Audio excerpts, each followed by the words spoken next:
Hello again and welcome to the Temple Institute Parsha class. My name is Gedalia Meyer and I'm very excited to be here for this week's Parsha, which is called Ki Tisa. So if you can hear any music in the background, it's because it happens to be Purim in Jerusalem today. Jerusalem celebrates Purim a day later than everywhere else, pretty much everywhere else in the world. And there's music and festivities, and one would never know that there's sort of an aura of gloom and perhaps a little bit subdued atmosphere because of the coronavirus that we're all hoping will be over as soon as possible, but it's certainly complicating our lives. So, getting right down to the Parsha, we're in, like I said before, it's Ki Tisa, which is a little bit of a strange name. It means when you lift, which is a pretty much uninspiring phrase for the beginning of a Parsha that is really, truly power-packed. And when you lift refers to taking a census of the Jewish people somewhere shortly after the great moments at Mount Sinai.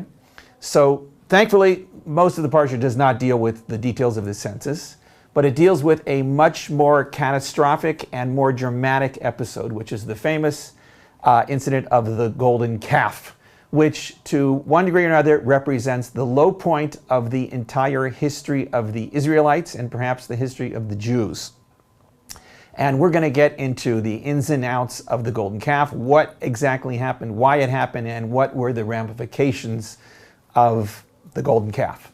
So again, this was probably the low point in the Torah itself. It represents a step, steeping deeply into idolatry, immediately following the high moment of Mount Sinai and the Ten Commandments. So what really accounts for this? It's really one of the great mysteries of the Torah. How could they go from such a high peak to such a low fall?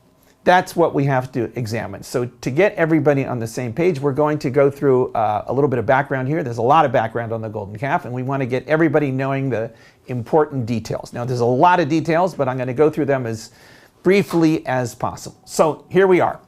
The Ten Commandments happened at Mount Sinai, and to some degree, this represented the beginning of a sort of separation between Moshe, who was up on top of the mountain for most of the time, and the rest of the Israelites, who were on various levels below the top of the mountain. Most of them were actually at the base of the mountain. And they didn't really know what was going on up on the top, other than the fact that God spoke to them in sort of brief and very dramatic moments, so they knew that was happening. But the whole thing with the tablets and all that, they really were pretty oblivious to what was going on with all that. It was a lot of thunder and lightning and that whole sort of thing, but they did not really know what was going on in the mind of Moshe and what was going on between him and God. So Moshe, it's unclear what instructions exactly he left, but he was up on top of the mountain in some manner following the giving of the Ten Commandments. Either he went back up or he remained up there, but he was up there for the famous 40 days and 40 nights.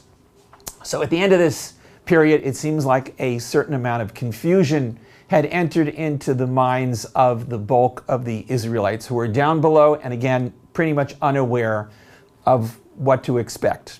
So they came to the person who was ostensibly the leader in the absence of Moses, the leader of the Israelites, Aaron, who was the brother of Moshe.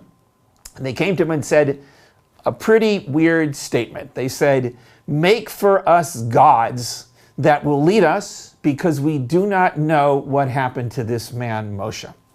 So it seems like this confusion and despondency and just what's going on here had entered into the mind. And as we know, a collective panic can enter into a people, and next thing you know, it's just all kinds of confusion and nobody really knows what to do. It seems like some sort of panic and confusion entered into the collective mind of the Israelites, and that led to this golden calf. And they wanted an idol being made, even though it was in direct violation of one or more of the Ten Commandments.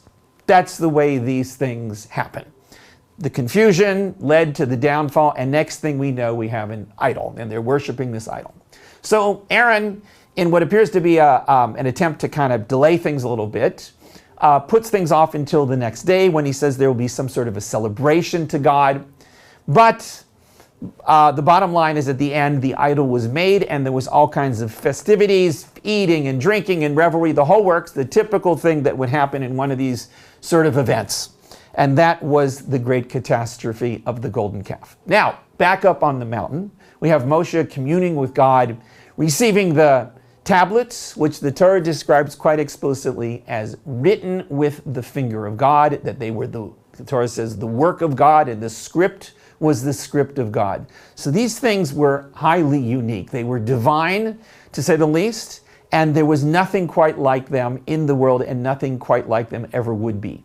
In fact, later on in the Bible, it says that the only thing that was in the famous Ark of the Covenant was the tablets of the Ten Commandments. Now, it turns out they were a different set of tablets because of what happened in the next few hours or so. So Moshe had these tablets, and then God told him, guess what? Your people who you brought out of Egypt have fallen, and they have built for themselves a golden calf. So God at that point threatens to destroy them, to just totally wipe them out, and to build a new people out of Moshe in some manner. And for the first time, God calls them, uses the ominous term of a stiff-necked people. So Moshe immediately pleads with God to not do this drastic measure, and it seems that in some way he granted them some sort of delay of this drastic punishment. Moshe then went down from the mountain, saw what was happening, and his immediate reaction in what appears to be anger, was to take the tablets and smash them on the rocks or on the ground and shatter them. And then he took the idol, the golden calf, and he burnt it and ground it into powder, put it into some sort of stream of water or something or other that was there, and made them drink it.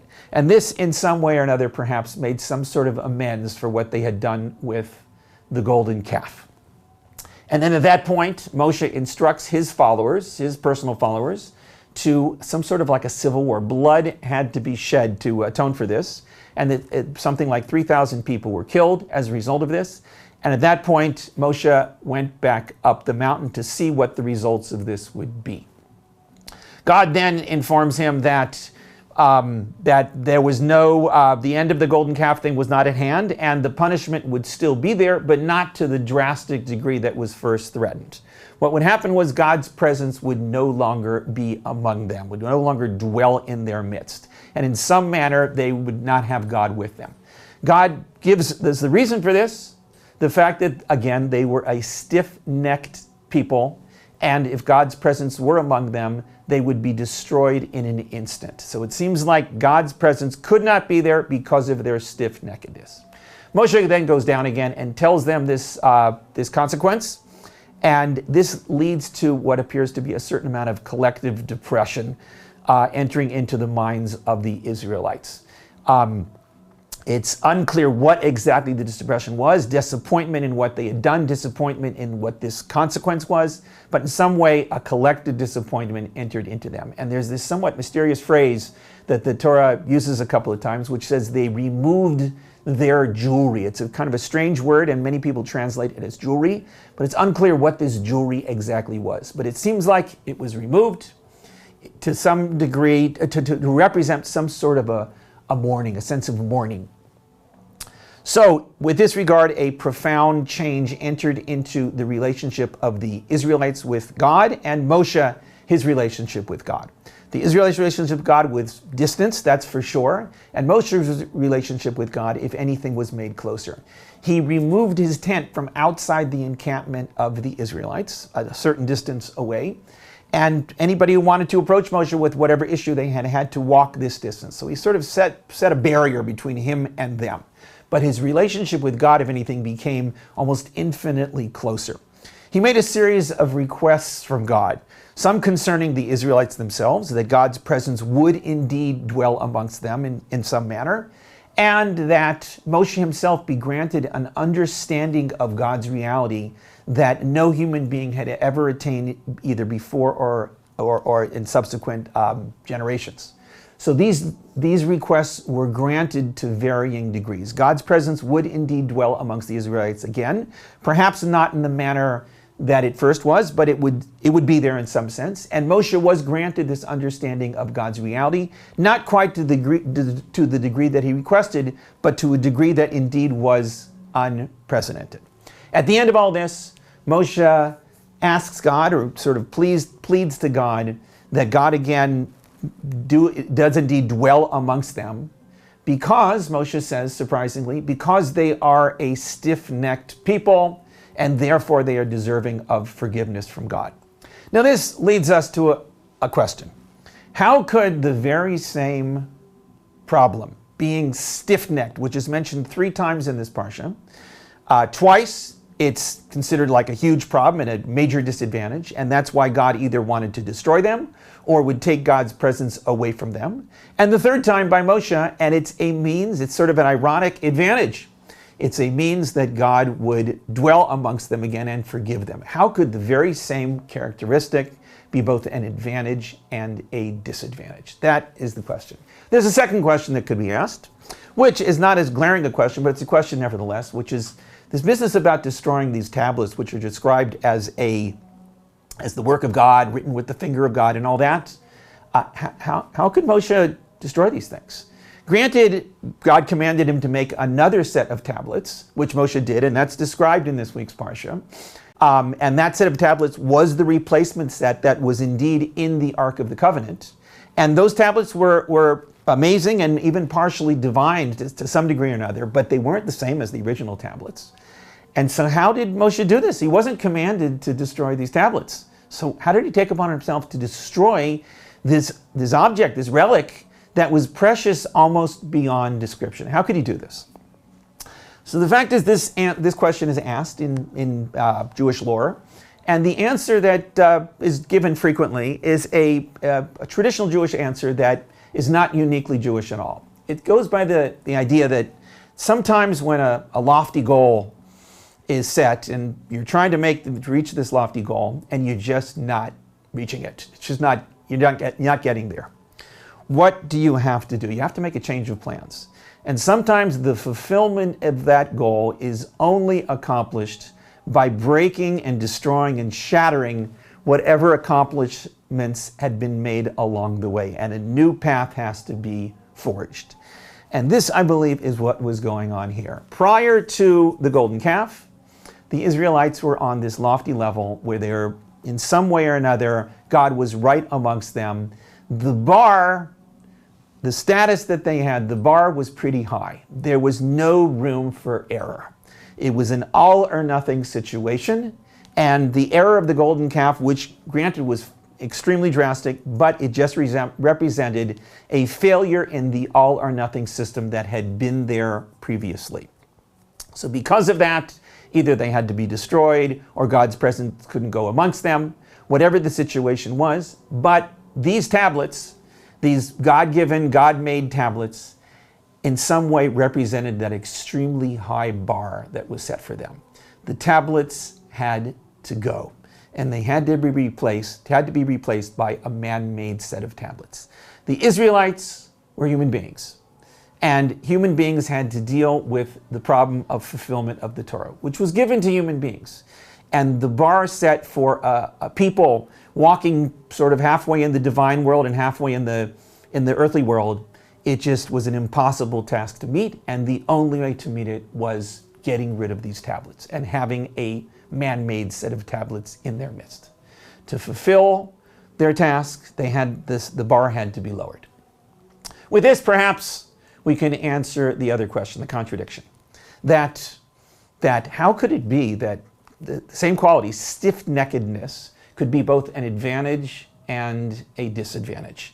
It was a disadvantage in that God used this trait as a justification for wanting to destroy them and for not having God's presence dwell amongst them. But then it was an advantage in the sense that Moshe could use it for the very reason that God's presence should be amongst them, that they should be forgiven. So this, I think we can understand this, that while they were on that high bar, the high bar was set for them, stiff-neckedness was an unforgivable sin. There was simply no room for error. It was all or nothing, and they had to settle for nothing. Once that bar was lowered, the tablets were no longer there, and it was a man-made set of tablets. Then there was a little bit more room for error. There was room for forgiveness. So stiff-neckedness, rather than being a disadvantage and a problem, in some way or another became sort of an advantage. because now they could see, or God could see their state as being something that, yeah, they're stiff-necked. They have a problem. They have problems that need to be solved, and I have to work with them. I have to work with them and realize that this is going to be a long process. This is the way it is for all of us in life. Sometimes things in life, the problems in life just become too great for us. And the only way to really get through them is to make a major change in our lives. We have to sometimes break a habit or break something that we've actually succeeded in doing. Break that and start again anew. And with this, perhaps by losing this precious thing, whatever it might be, perhaps we gain a new understanding of what our situation in life is, and that we cannot be the way that we wish we were, but we simply have to see things as they are. And that perhaps is an important message from this golden calf. Something has to be broken in order for that very thing to be fixed. Shabbat Shalom.